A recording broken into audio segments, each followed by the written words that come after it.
Hello and welcome. I'm Dr. Mark Brandon, an associate professor at the School of Medicine in the Department of Psychiatry at the Douglas Hospital Research Center at McGill University. As a dedicated neuroscientist, my research aims to understand how our brains navigate and understand the world around us. Today, I'm excited to present another installment of our publication series. This platform allows us to bring groundbreaking neuroscience research directly to you, whether you're a scientist or simply fascinated by the complexities of the brain. Our goal is to make the world of brain science both accessible and engaging. This episode highlights a significant 2023 study from our lab, published in Nature, titled Population Dynamics of Head Direction Neurons During Drift and Reorientation, led by Dr. Ajabi, a PhD graduate student from my laboratory. Our study explores the head direction system, often described as the brain's internal compass, crucial for navigation and spatial memory. Unlike a traditional compass, the head direction system doesn't have a universal reference point. It's dynamically anchoring to local environmental cues. When these cues shift or disappear, the system can drift, leading to disorientation. To investigate these dynamics, we conducted detailed population recordings of thalamic head direction cells in mice using advanced calcium imaging techniques. The mice were free to navigate a small open field while we manipulated the visual landmarks. This setup allowed us to observe how head direction neurons adapt to changes in their sensory world. Our findings were fascinating.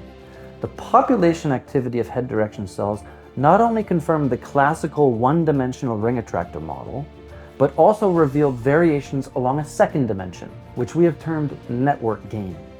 This gain dynamically adjusted with changes in environmental cues, impacting the speed and the accuracy of the head direction's realignment.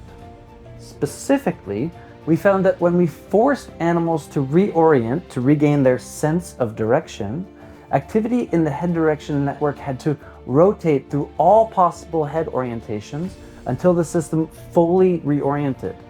The speed of this rotation, or reorientation, correlated with the amount of activity in the network, leading us to believe that this network gain controls the speed at which your head direction system can reorient itself.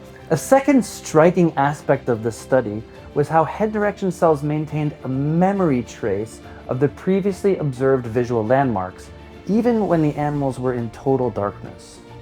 This memory trace was only possible to see by observing the full network gain profile across all possible head directions. This memory component suggests that the head direction system's ability to anchor is influenced by recent sensory experiences, providing new insight into its adaptability. These insights are crucial for understanding not just basic navigational processes, but also for the broader implications for neurological conditions where navigation and spatial memory are compromised, such as Alzheimer's disease. We have yet to study network gain of the head direction system in Alzheimer's disease, but this research will certainly be intriguing. Thank you for joining us today as we explored the dynamics of head direction neurons, network gain, and their critical role in spatial orientation and memory. Stay tuned for more episodes where we'll continue to unravel the mysteries of the brain's navigation system and its clinical implications.